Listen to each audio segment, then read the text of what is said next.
the game today is timing and direction inside of our old friend, the toroid pentagram.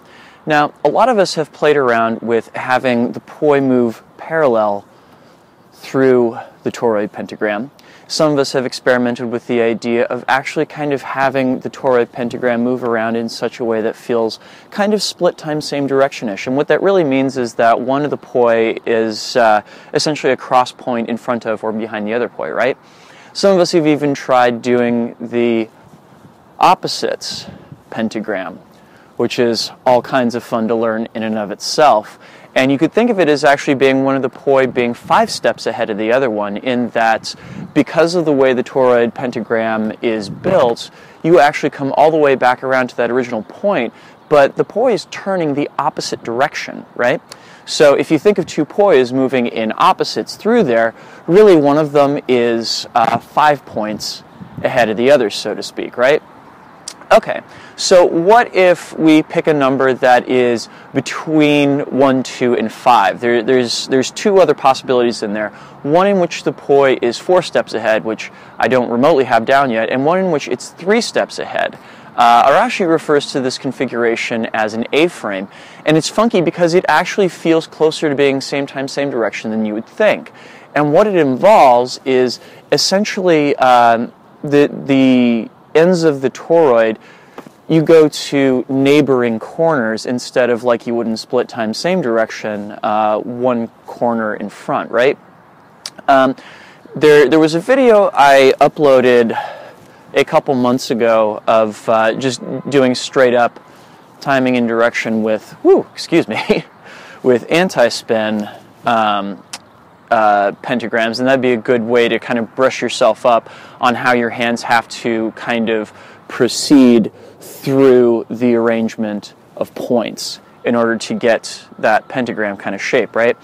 Now, it gets extra hard with a toroid pentagram because you have to be able to get your hands into such a place wherein, number one, the poi will not brain you as they come through, which I have been doing very frequently as I have been trying to get these patterns down, but also so that they don't do that awful thing where they tangle like such, right?